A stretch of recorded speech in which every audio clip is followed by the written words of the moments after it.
오후 2시 오늘의 핫 이슈만 골라서 살펴보는 시간입니다. 오늘은 김유정 전 민주통합당 의원, 정광재 전 국민의힘 대변인, 서정빈 변호사와 함께 이야기 나눠보겠습니다. 안녕하십니까? 안녕하세요. 네.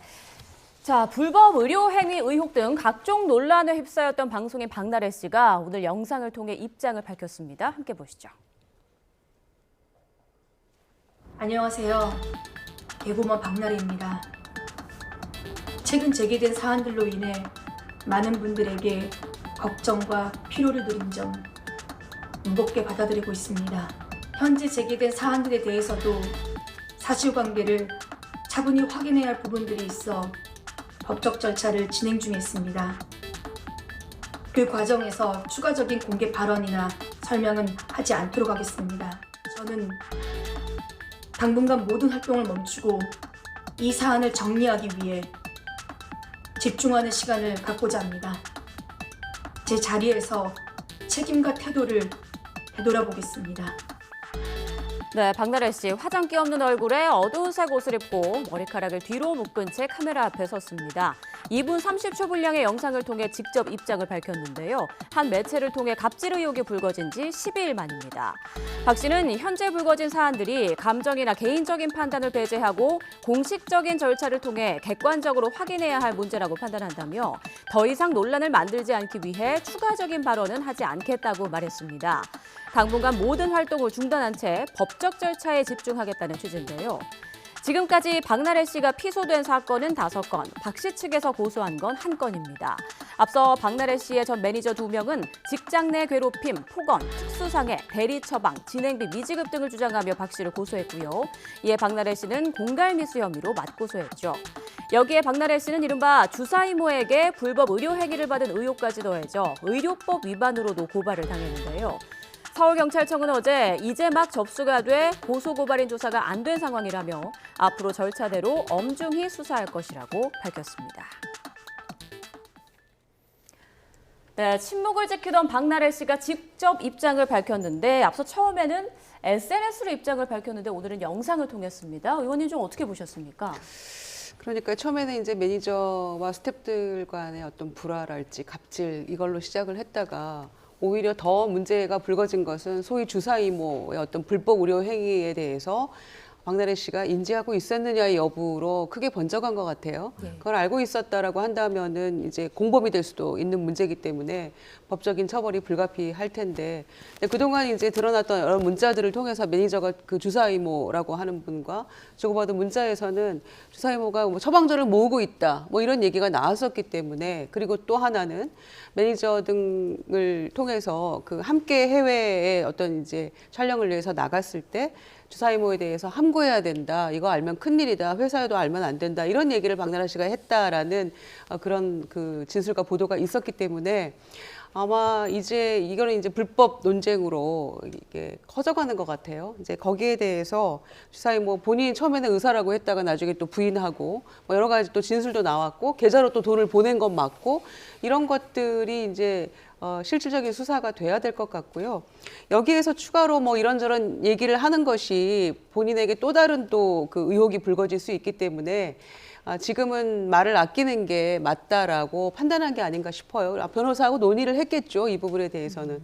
그리고 법적으로 따질 건 따지고 그 사실관계를 명확하게 밝히겠다라는 그런 차원의 영상이 아니었나 싶습니다. 네, 모두 영상 전체적으로 보셨을 텐데 변호사님은 어떻습니까? 좀 어떤 부분에 주목하셨어요? 일단 전체적인 내용을 보고 상당히 좀 중립적이고 또 신중한 그런 표현들을 썼다라고 생각을 좀 했습니다. 사실 연예인들 같은 경우에 이렇게 문제가 불거졌을 때 크게 보면은 뭐 둘 중에 하나인 것 같습니다. 입장문을 혹은 이런 사과하는 글을 게시할 때 자신의 뭐 책임을 인정을 하고 사과를 하는 위주로 내용들이 구성이 되거나 혹은 억울한 점들을 해명을 하고 호소하는 쪽으로 치중이 되거나 둘 중에 하나인 것 같은데 일단 뭐 박나래 씨의 그 영상을 보면은 상당히 이제 중립적인 그런 표현들을 사과를 써가면서 신중한 발표를 했다라고 보여집니다. 그래서 이 내용 중에서 현재 제기된 그런 사안들에 대해서는 그 사실관계를 차분하게 확인을 해야 되기 때문에 그래서 법적 절차를 진행하고 있다에 따라서 앞으로 또 이런 구체적인 내용에 대해서는 뭐 해명이나 이런 영상은 없을 것이다라는 언급을 했습니다. 그래서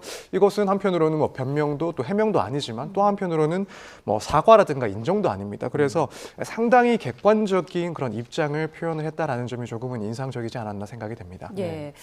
여론을 좀 보니까 댓글을 보니까 사과가 없었다는 것에 대해서 좀 비판들이 있더라고요. 어떻게 들으셨어요? 저는 오늘 박나래 씨 회견문을 보면서 예. 문제의 본질에 대해서 좀 잘못 파악하고 있는 게 아닌가 싶었습니다. 박나래 씨에 대해서 이게 법적으로 어떤 책임을 져라, 뭐 헌법이나 형법을 위반했다 이런 것이 아니라 일종의 국민정서법을 위반했다. 왜냐하면 연예인이라는 분들의 존재 가치는 사실 대중의 인기와 대중의 지지를 받고 사는 사람들이잖아요. 근데 지금 대중이 좀 실망한 부분은 박나래 씨가 뭐 매니저들에 대해서 이른바 뭐 직장 내 갑질같이 우월적 지위를 이용해서 매니저들을 좀 함부로 대했던 것 아니냐, 제대로 된 처우를 하지 않았던 것 아니냐라는 부분에 집중하고 있는 것 같거든요. 뭐 의료법 위반이라든가 이런 실정법 위반 문제는 저는 법적인 처벌을 받아야 하는 사안이라고 생각하는데 대중들이 실망한 부분에 대해서 조금 더 진솔한 사과의 메시지를 냈더라면 좋지 않았을까? 제가 만약에 이런 그 언론 대응이나 이런 그 위기 관리 조언을 하는 입장이었었다라면 일단 대중들에게 이런 실망을 끼쳐드려서 굉장히 죄송하다라는 말을 진심으로 한 후에 그 다음에 법적인 문제를 언급했을 것 같은데 우리가 갈등이 생길 때 제일 마지막에 하는 얘기가 그거잖아요. 자, 그럼 법대로 해보자. 이건데 그것에 대해 너무 방점이 찍혀 있는 사과문 아니었나라는 생각을 전 개인적으로 해봤습니다. 네, 박나래 씨가 피소된 사건이 5건, 박나래 씨 측에서 고소한 게 지금 1건이라고 하는데 변호사님 앞으로 법적인 쟁점은 어떤 부분이 될까요? 일단 지금 매니저들과의 사이에 있었던 내용들 거기에 대해서는 사실관계 파악이 상당히 중요할 것으로 보입니다. 지금 양측의 입장이 워낙 첨예하게 갈리고 있기 때문에 한쪽에서는 각종 갑질이 있었고 심지어는 폭력적인 행위, 상해까지도 있었다라는 주장, 또 한편으로는 박나래 씨 입장에서는 그러한 사실은 과장된 것이거나 혹은 사실이 아니고 오히려 이제 공갈을 당했다라는 그런 주장이 되고 있어서 양쪽 주장 중에서 어느 주장들이 더 신빙성이 있는지 이것을 객관적인 사실을 토대로 판단하는 과정이 상당히 중요한 그런 절차가 될 것 같습니다. 그리고 사실 그것보다 어떻게 보면 더 심각해질 수 있는 문제는 결국에는 이제 의료법 위반 문제입니다. 지금 박나래 씨가 의료 시술을 받았다라고 하는, 그러니까 그런 시술을 했다라고 하는 사람들이 무자격자라는 이야기가 계속해서 나오고 있는 사안이고 어느 정도 사실관계가 좀 파악 가능할 것 같습니다. 그렇다면은 이들에 대한 처벌은 물론이지만 과연 이제 박나래 씨가 이러한 내용들을 알고 있었는지 혹은 그것을 모르고 시술을 받았는지 이게 상당히 중요한 내용으로 보입니다.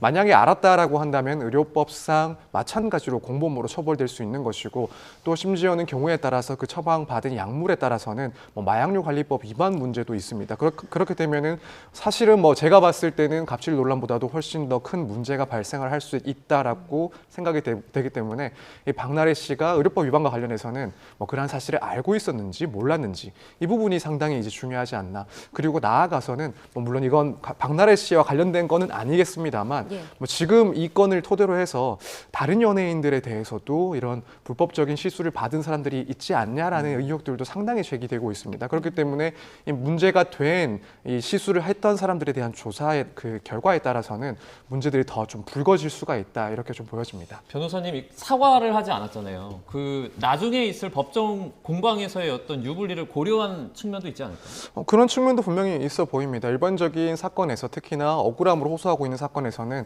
변호사 입장에서도 의뢰인들에게 사과를 최대한 자제를 하라라는 그런 의견을 제시를 합니다. 혹여라도 사과를 했다가 추후에 이것이 뭐 자신의 혐의를 인정하는 듯한 그런 정황으로 비춰질 수도 있기 때문에 조심을 하는 거고 이 점 고려를 했을 가능성도 있긴 합니다. 다만 뭐 일단 뭐 제가 봤을 때는 그래도 연예인이라는 그런 상황을 봤을 때 이게 뭐 수사 과정 혹은 뭐 재판 과정에서 불리할 것이다. 그게 사실 주요하지는 않았을 것 같고 더 신경을 썼던 것은 아무래도 수사의 결과 그리고 재판의 결과에 따라서 지금 했던 발언들이 더 큰 파장을 일으키지 않을지를 좀 신경 쓰지 않았나. 그래서 만약에 여기서 해명을 하고 변명을 했다. 그런데 혐의가 일부 혹은 전부가 인정이 됐을 때 그때 이제 대중의 그런 비판들은 더욱 커질 것이 분명하기 때문에 그런 점들을 상당히 좀 고려해서 자제를 한 표현들이 아닐까라고 생각이 됩니다. 네. 자, 이제 뭐 머지않아서 박나래 씨가 경찰에 출석해서 또 조사를 받을 것으로 보이는데요. 나오는 내용들 계속 좀 두고 보겠습니다.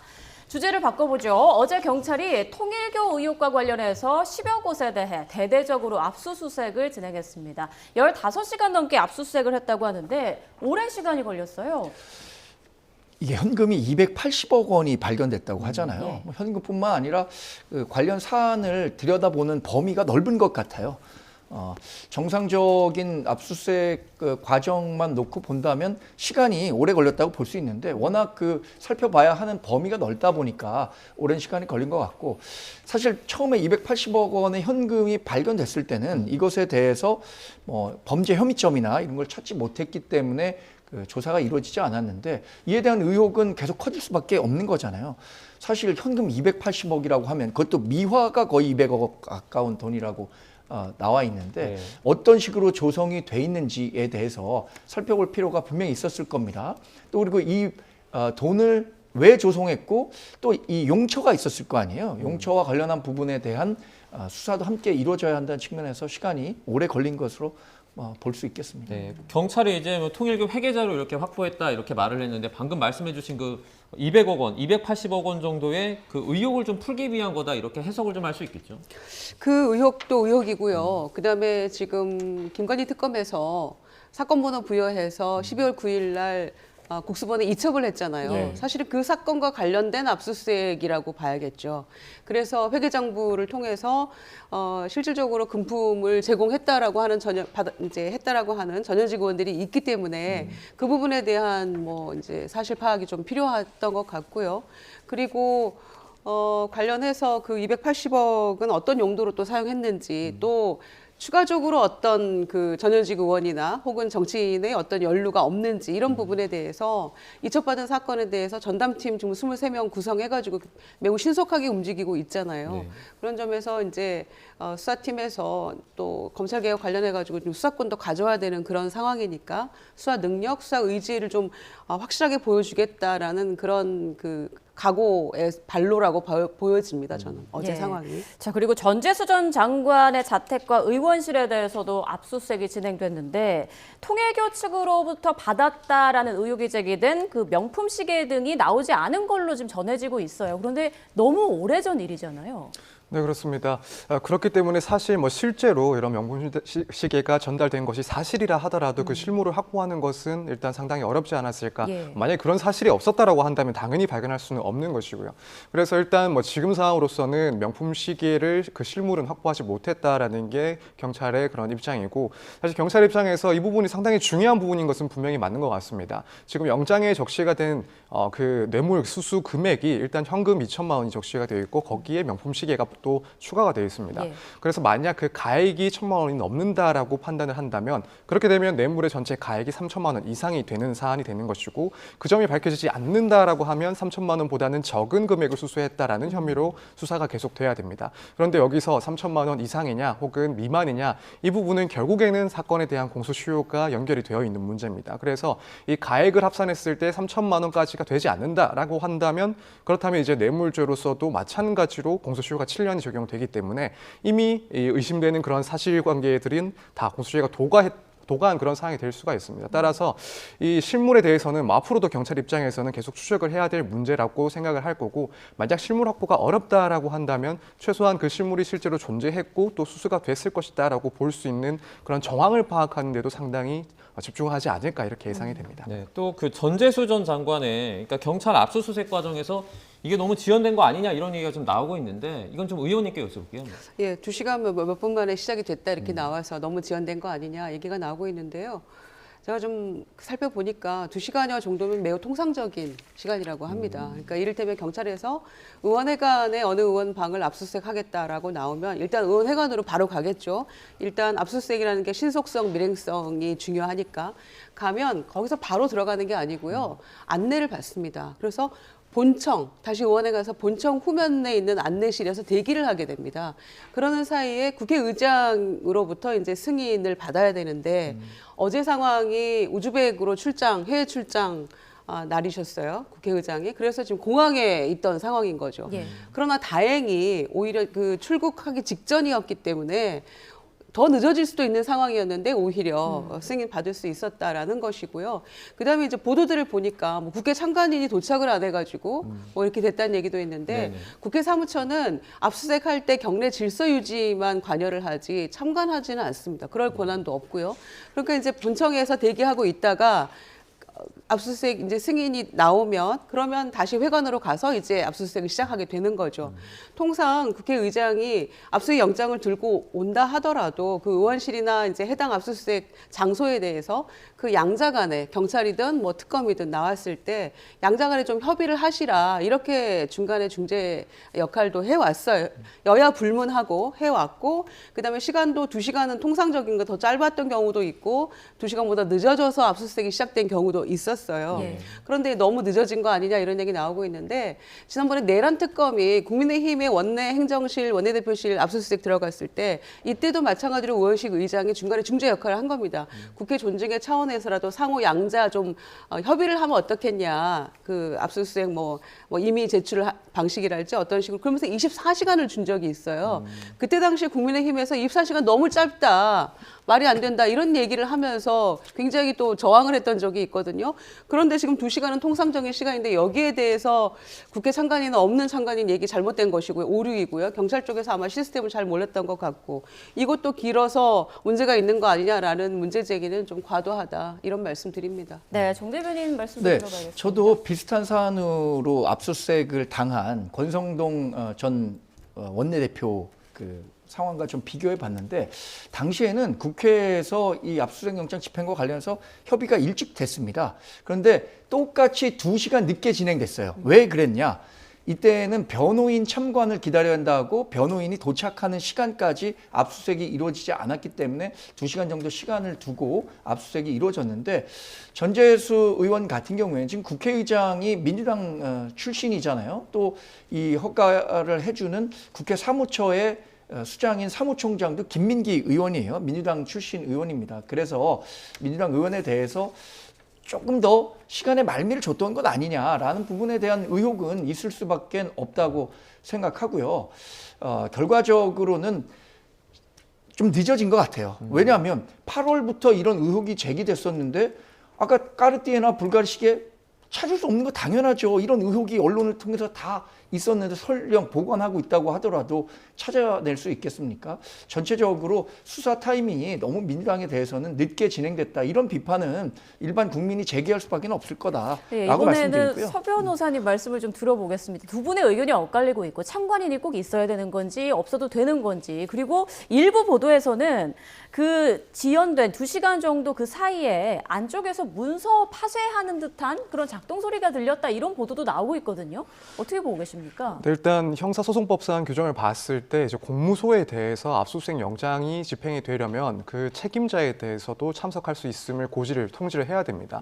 공무소에는 당연히 국회도 해당을 하기 때문에 우선 이런 절차들을 최대한 준수를 해서 압수수색을 진행을 하려 했던 것으로 경찰은 좀 이해가 됩니다. 그래서 뭐 시간이 2시간 반 걸렸다라는 것은 이 이후에 뭐 최대한 잡음이 없기 위해 특히나 정치적으로 민감한 사안이다 보니까 혹여라도 이 압수수색 절차에서 일부 규정에 대한 위반이 있다라고 한다면 이 증거 능력에 대해서도 문제가 될 수 있기 때문에 상당히 좀 신중하게 절차를 진행했기 때문에 이 정도 시간이 걸리는 게 아닌가라는 생각이 듭니다. 그래서 사실 뭐 보통의 사건들 같은 경우에는 워낙 압수수색 절차의 그런 중요성, 수사에 있어서의 그런 가장 중요한 절차이기 때문에 신속하게 진행되는 것은 맞지만 뭐 그런 일반적인 사건을 비교하는 것은 조금 어렵지 않나 그리고 해당 규정을 상당히 좀 준수하려고 신경을 썼을 것이다라고 짐작이 됩니다. 그리고 이제 뭐 문서 파쇄기가 돌아가는 그동안 그런 문서 파쇄기가 작동되는 소리를 들었다라는 그런 이야기가 나오고 있고 물론 이제 일부에서는 당시에 뭐 실제로 증거 인멸을 했을 가능성도 있을 것이고 혹은 그렇지 않다 하더라도 그런 행동 자체는 오해를 살 수가 있는 부분이기 때문에 조심했어야 된다라는 이야기도 충분히 가능하다라고 생각이 됩니다. 다만 이제 뭐 실제로 주요한 그런 증거가 인멸되는 상황이었을까라는 것을 생각을 해본다면 개인적으로는 사실 그런 상황으로 단정짓기는 조금 어렵지 않나라는 생각을 하고 있습니다. 왜냐하면 지금 의혹을 받고 있는 이 사건들의 시기가 2018년 혹은 2019년 정도입니다. 그렇다면은 사실 이런 사건에서 중요한 그런 문건 자료가 현재까지 존재하고 있을까를 생각해 본다면 그럴 가능성은 상당히 낮지 않나라고 생각이 됩니다. 오히려 더 중요한 것은 결국에는 전자기록들이 더욱 중요한 증거라고 경찰에서도 판단을 하고 있을 겁니다. 그래서 뭐 예컨대 PC라든가 혹은 스마트폰, 뭐 아니면 태블릿 PC 같은 그런 전자기록에 대해서 압수수색이 더욱 중요했던 사항이라고 보여지기 때문에 뭐 설사 조금 오해를 받을 수 있는 그런 사항이 있었다 하더라도 그것이 곧바로 증거인멸을 했을 것이다 강하게 의심할 만한 사정은 좀 아니지 않나 개인적으로는 이렇게 생각을 하고 있습니다. 네, 전재수 전 장관 관련 보도 이어지고 있는데 어쨌든 지금 뭐 이게 계속 반복됩니다. 통일교축 행사에 뭐 참석한 정황이 있다. 전 장관은 그런 적 없다. 이게 계속 반복이 되고 있는 것 같아요.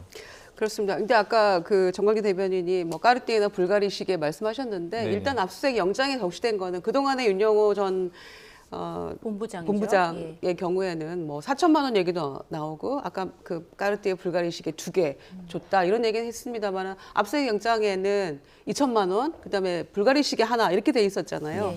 이제 그렇기 때문에 윤 전 본부장의 진술이 신빙성이 계속 조금 의심받는 그런 상황인 것 같아요. 이거는 액수의 차이도 있고 또 시계도 뭐 차이가 있기 때문에 이거는 정치자금법이 될 수도 있고 뇌물죄의 경우에 또 10년이 될 수도 있고 15년이 될 수도 있는 굉장히 중요한 사안인데 일단 계속 진술이 바뀌면서 신빙성이 깨지고 있다 이런 말씀드리고요. 전재수 의원의 경우에는 지금 2018년 5월 행사, 2018년 9월 행사에 대해서 알리바이가 이거다라고 지금 내놓고 있어요. 그리고 추가적으로 입장을 좀 더 자세하게 내용을 정리해서 발표하겠다라고 얘기를 하고 있는데 2018년 5월에는 그 시간에 600명 모여놓고 교인들 앞에서 뭐 축사했다라는 그런 의혹이잖아요. 그런데 그때 당시 성당에서 미사 중이었다라는 얘기가 있어요. 그리고 2018년 9월에는 그때 뭐 부산에서 관계자들 뭐 통일교 관계자들 만찬 일정이 있었다는데 본인은 의령에서 벌초 중이었다 이런 얘기 하는 거 아닙니까?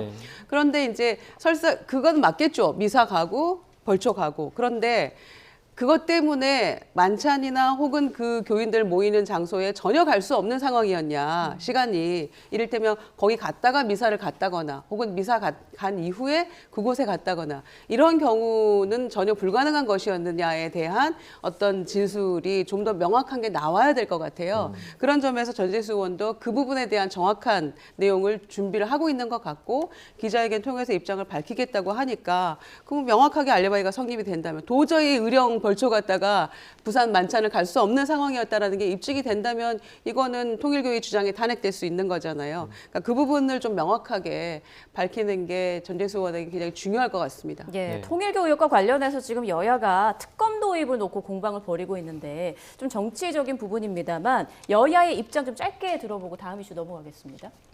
특검과 관련해서 가장 직관적인 얘기가 뭘까요? 특검을 거부하는 자가 범인이다. 이 한 문장에 압축되지 않겠습니까? 과거 민주당이 야당일 때 또 국민의힘이 지금 야당일 때 이 한마디로 국민적인 소구력이 있다고 봅니다. 더군다나 지금 통일교의 부정한 자금이 여야를 막론하고 정치권에 유입이 됐고 그것을 통해서 통일교가 교세를 확장하든 본인들의 기득권을 지키려고 했다면 이 부분과 관련해서는 엄격한 수사를 통해서 발본색원해야죠. 그래서 특검이 필요하다는 얘기를 하는 거고 지금 이재명 대통령 취임한 지 6개월 조금 지났습니다. 입법권은 민주당이 독점하고 있죠. 이런 권력을 독점하고 있는 소속 국회의원에 대해서 얼마나 검찰이든 국수본이든 투명하게 철저하게 수사할 수 있느냐라는 의구심이 있기 때문에 특검의 필요성이 강조되고 있는 겁니다. 네. 당 지도부에서는 이것과 관련한 특검은 뭐 소위 택도 없다 이렇게 얘기가 나오고 있습니다만은 또 내부에서는 일단은 국수본에서 신속하게 지금 이렇게 어제 압수수색부터 시작해서 이첩받은 지 6일 만에 이제 신속하게 수사를 하고 있는 거라서 일단 그 결과를 좀 지켜보자. 예. 그럼에도 불구하고 미진하다면 특검도 생각해 볼 수 있는 거 아니냐라는 목소리도 있어요. 그러니까 제가 판단하기에는 2차 특검 또는 혹은 종합특검 얘기가 나오고 있는데 그걸 만약에 가게 됐을 경우에 이 통일교 관련한 것들을 그럼 그 종합특검에서 뺄 수 있겠느냐 제외하고 간다면 그러면 민심은 이걸 어떻게 바라보겠느냐에 대해서 당의 적절한 판단이 있어야 될 것 같아요. 그런 점에서 저는 일단 국수본의 수사가 신속하게 빨리 이루어져야 되고 그다음 단계로 갔을 때 당이 민심을 잘 살펴야 된다라고 생각합니다. 네, 알겠습니다. 뭐 수사나 추가 특검 조금 더 지켜보도록 하고요. 다음 주제입니다. 비상계엄 당시에 국회에 출동을 했던 이진우 전 육군 수도방위 사령관이 어제 윤 전 대통령의 내란 우두머리 혐의 재판에 증인으로 출석했습니다. 이진우 전 사령관의 발언이 관심을 받고 있는데요. 잠시 듣고 오겠습니다. 대통령께서 많이 11월 때는 더 술을 많이 드셔서 그러니까 거의 몸을 못 가는다는 생각을 제가 들 정도로 많이 드셨는데 나는 사람들한테 많이 배신당한다. 내가 살다 보면 나는 꼭 배신당한다. 그때 저 분의 이름을 호명을 하셨어요. 그러니까 처음 그래서 정치인 이름은 제가 11월 9일 날 들었던 기억이 납니다. 제가 스마트폰에 그 날짜에다가 구중궁궐이라고 단어를 썼어요.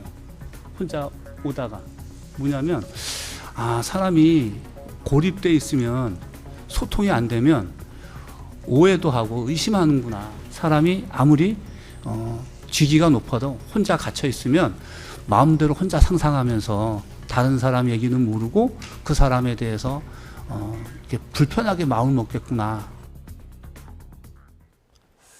네, 이제 앞서 곽전 특수전 사령관도 그렇고요. 비슷한 취지의 증언들이 계속해서 이어지는 것 같은데요. 어떻게 좀 보셨습니까?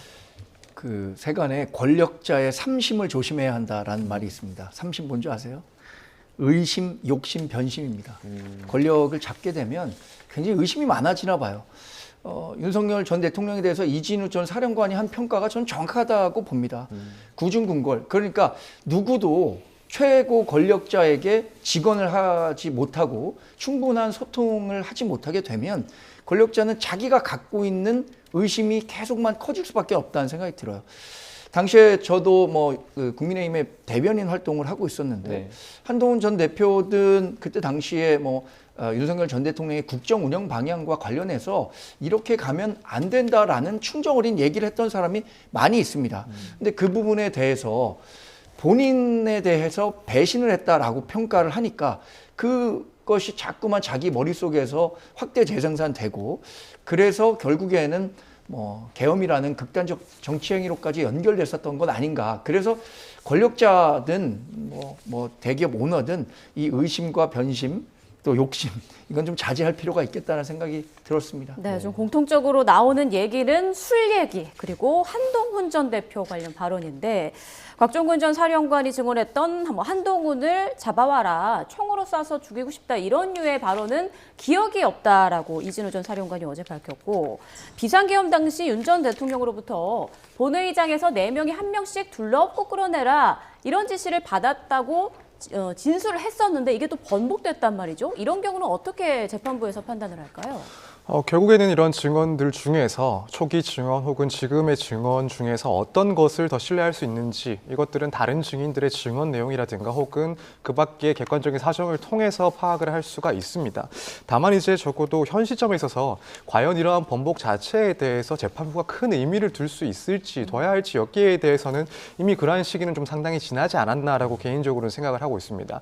지금 윤 전 대통령에 대한 재판이 상당 기간 진행이 되면서 그 밖에 다른 관계자 들에 대해서도 사실관계를 확인할 수 있는 다양한 증언들, 진술들이 쏟아져 나왔습니다. 사실 그 이전에는 언론 보도들 등을 통해서 당시의 상황이 생중계되다시피 했었기 때문에 그런 객관적인 자료들도 충분히 확보가 돼서 지금 시점이면은 재판부에서 기본적으로 이 사실관계에 대해서는 어느 정도 판단을 할 만큼 충분한 시간 그리고 충분한 증거들이 확인이 됐다라는 그런 시점에 해당을 할 것 같습니다. 그렇기 때문에 물론 이 각 발언에 대해서 신빙성 판단을 하겠지만 이 재판의 결론에 영향을 미칠 정도의 그런 시점은 아니다라고 개인적으로는 생각을 하고 있습니다. 예.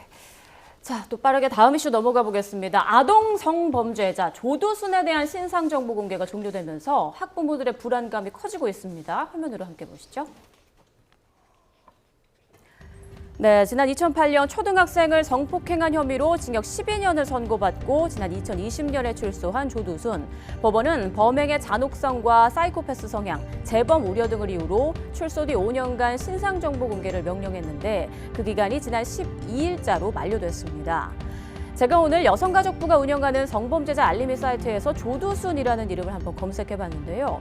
며칠 전까지만 해도 열람이 됐던 조두순 사진과 거주지, 성폭력 전과 등은 보이지 않고 검색 조건에 인터넷 공개 대상자가 없습니다라는 팝업 창만 볼 수 있었습니다.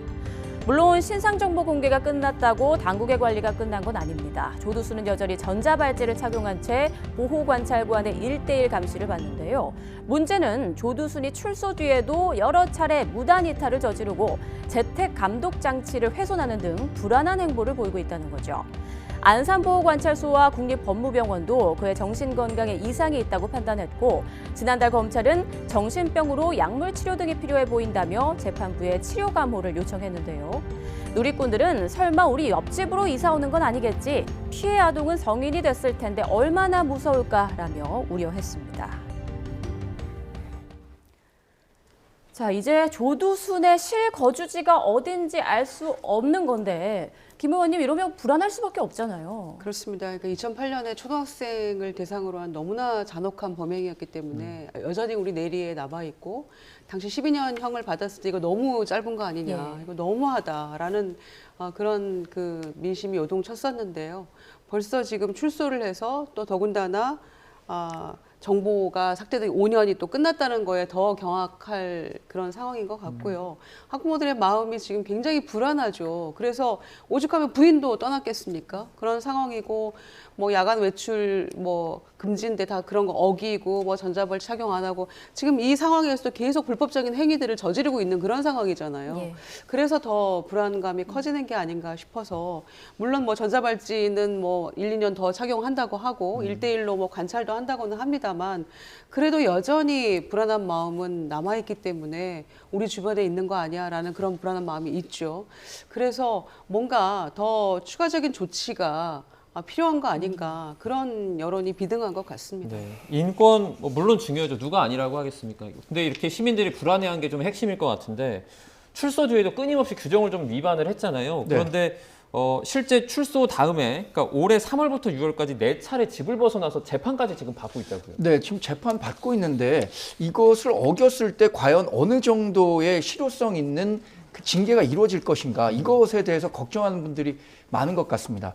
사실 조두순 씨가 2020년 12월 12일에 출소했거든요. 네. 신상정보 공개가 5년이라고 해요. 그래서 그게 끝나니까 어느 주거지에 있는지에 대해서 파악할 수가 없는 건데 저는 이참에 범죄의 경중을 좀 따져서 신상 공개에 관한 기간을 좀 늘리는 방안도 국회에서 검토해야 하는 거 아닌가라는 생각이 듭니다. 왜냐하면 이런 그 중대 범죄자에 대한 정보가 없을 경우에 대중 다수가 느끼는 공포감은 커질 수밖에 없잖아요. 그렇죠.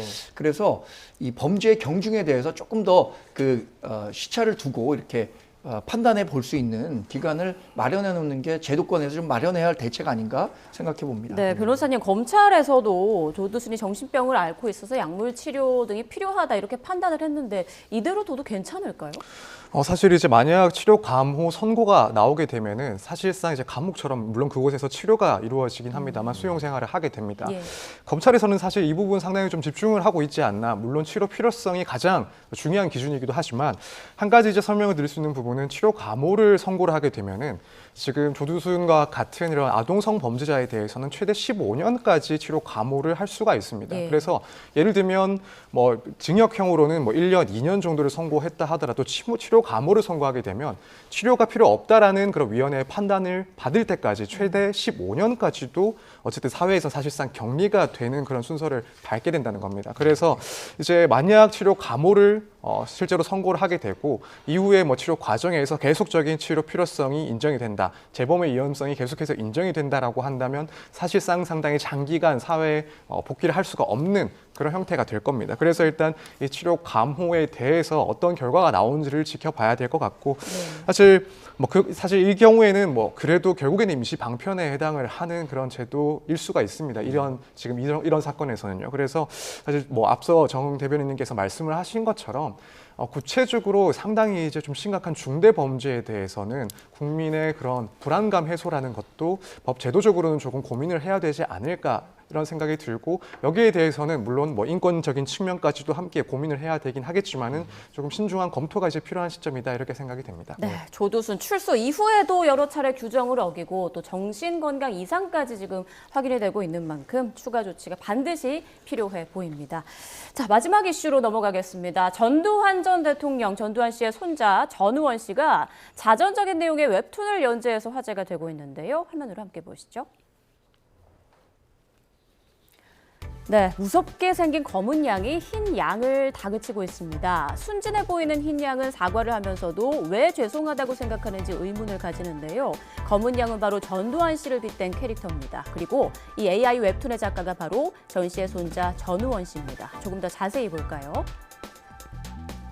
네, 보이는 어린 양 주인공 몽글입니다. 전 씨 자신을 투영한 어린 양 캐릭터 몽글이의 출생부터 외롭고 고독했던 유년기, 할아버지 전두환 씨와의 일화 등 충격적인 가족사가 귀여운 그림체와 대비됩니다. 이렇게 몽글이가 할아버지 전두환 씨 집으로 보이는 거대한 성에서 반찬 투정을 하다가 화장실에 갇히는 모습, 휴게소에서 쉬고 싶다고 말했다가 폭행을 당하는 장면 등이 그려져 있는데요. 웹툰 소식이 퍼지며 전 씨의 계정은 팔로워가 현재 약 5만 명을 기록하고 있습니다. 앞서 전우원 씨는 과거 자신과 가족의 비리를 잇따라 폭로하며 큰 주목을 받았죠. 특히 마약 투약 혐의로 기소된 뒤 불구속 수사 중 광주로 내려가 5.18 유가족을 직접 만나 사죄하는 등 전두환 일가와는 정반대의 행보를 보여왔습니다. 현재 징역형의 집행유예를 선고받은 전 씨는 마약 예방단체에서 근무하고 있는 것으로 알려졌습니다. 현재 웹툰이 중고등학교 유학 시절 이야기를 다루는 만큼 앞으로 몽글이의 성장기와 더 깊은 가족사를 다룬 내용이 계속해서 공개될 것으로 보이는데요. 이렇게 누리꾼들은 대체로 댓글로 전 씨의 어린 시절 고백에 마음 아파하며 응원하는 분위기입니다. 네, 그림체는 상당히 양도 나오고 좀 귀여운데 내용이 좀 충격적입니다. 예, 상당히 충격적이었고요. 저도 이렇게 쭉 봤는데 그 가족 내에서 어떤 폭력, 그다음에 학교 폭력, 그다음에 또 불행한 가족사 이런 것들을 다 담고 있는 그런 내용이더라고요. 그래서 본인이 이렇게 불행을 겪고 또 학교 내에서도 폭력을 당하고 이런 것들이 그 할아버지인 전두환 씨의 어떤 그런 광주학살의 주범이라고 하는 그런 어떤 평가 때문에 그런 게 아닌가라는 생각도 했다는 거잖아요. 그래서 2년 전에 5.18 어떤 유족 또 피해자 만나서 사과도 하고, 그래서 사람들이 전 씨 일가 중에 가장 상식적이고 정말 이른바 사람이다 이런 평가까지 받았었는데, 지금 이런 이제 그 웹툰을 통해서 알려지지 않았던 어떤 추가적인 내용들도 공개를 하면서 동시에 또 이게 그 속죄하는 길이다라는 그런 마음을 표현하는 거 있는 것 같아요. 광주학살의 주범일 뿐더러 가족 내에서도 손자를 향해서도 그런 폭력이 이루어졌다는 것에 굉장히 경악하게 됐고요. 그런 점에서 추가적으로 쭉 지금 이어가겠다고 하니까 이후에 전우원 씨의 행보가 좀 궁금하기도 하고 기대가 되기도 합니다. 네, 과거에 이제 전우원 씨는 5.18 유족과 또 피해자와 만난 그 자리에서 사죄의 뜻을 밝힌 바 있는데요. 당시 화면 잠시 보고 오겠습니다. 저의 할아버지 전두환 씨는 5.18 앞에 너무나 큰 죄를 지은 죄인이고 학살자임을 가족의 구성원으로서 인정하고 정말 다시 한번 사과드립니다. 저희 가족들뿐만 아니라 저 또한 너무 추악한 죄인입니다. 양의 탈을 쓴 늑대들 사이에 숨어 항상 제 죄를 숨기고 그들이 죄를 짓고 있다는 걸 알고 있음에도 저에게 피해가 갈까 두려워 이 사실을 항상 외면한 채 살아왔습니다. 네, 전우원 씨 이 자리에서도 양의 탈을 쓴 늑대들이라는 표현까지 사용을 했는데, 일단 이런 행보들의 의미 어디에 있다고 보세요? 일단 이 전두환 전 대통령에 대한 국민적인 평가는 부정적일 수밖에 없죠. 지난번에 역대 대통령에 대한 긍정 부정 평가에서도 가장 낮은 점수를 보였는데 정권을 찬탈하기 위한 과정이 부정적이었고 불법적이었고 또 5.18 민주화 운동에 대한 책임론에서 자유로울 수 없기 때문이겠죠. 저는 그래서 지금 생각하더라도 전두환 전 대통령이 적어도 노년에는 본인이 뭐 사면 복권 됐잖아요. 노년에는 이 5.18과 관련해서 진심 어린 사과를 했더라면 지금의 평가까지는 가지 않았을 것이라는 아쉬움이 먼저 들어요. 왜냐하면 뭐 노태우 전 대통령도 직접적인 관계는 전두환 전 대통령에 비해서는 덜하지만 사과하고 노재현 씨 같은 경우엔 그 5.18 묘역에 가서 항상 그 사과하는 모습을 보이니까 뭐 주중 대사까지 갔던 거 아닙니까? 근데 지금 전두환 전 대통령 돌아가신 후에도 이 묘자리를 얻지 못해서 아직도 유골함을 집에 보관하고 있는 정도인데 그런 아쉬움이 굉장히 많이 남습니다. 전두환 씨는 뭐 가족을 대표해서 사과한다고 하는데 이런 그 목소리들이 가족 전체가 좀 할 수 있는 계기가 마련됐으면 좋겠다는 생각이 들고요. 앞으로 전두환 씨의 행보에 뭐 김 의원님 말씀하신 것처럼 어떤 행보를 보일지 더 많은 관심이 쏠리게 됩니다. 네, 앞으로도 남은 이후 이야기를 계속 지속적으로 공개하겠다고 밝혔는데 법적으로 좀 문제가 될 만한 내용은 없습니까? 네, 일단 명예훼손이 가장 문제가 될 수는 있습니다. 네. 지금 뭐 사망을 한 그 전두환 씨 같은 경우에는 이제 사자 명예훼손죄가 성립이 될 수가 있습니다. 그리고 이때는 허위 사실에 대해서 허위 사실로 명예훼손했을 때 가족들이 이제 고소를 하고 처벌까지도 가능한데 만약 허위 사실이 아니라고 한다면 처벌 대상이 안 됩니다. 이제 그러면 남아 있는 문제는 살아있는 가족들에 대한 명예훼손이 될 수도 있느냐 이 부분입니다. 이제 이렇게 살아있는 사람들 같은 경우에는 그것이 사실이든 혹은 거짓이든 명예를 훼손했다라는 판단을 받게 되면은 명예훼손으로 처벌을 받게 됩니다. 다만 이제 또 한 가지 예외가 있는 것이 그것이 사실이고 공공의 이익과 관련된 목적이 인정이 된다라고 한다면 또다시 예외적으로 처벌이 되지가 않습니다.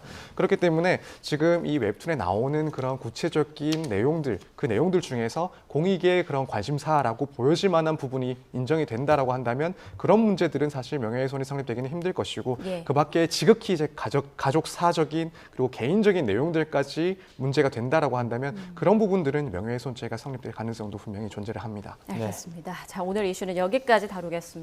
지금까지 김효정 전 민주통합당 의원, 정광재 전 국민의힘 대변인, 서정빈 변호사와 함께했습니다. 고맙습니다. 고맙습니다.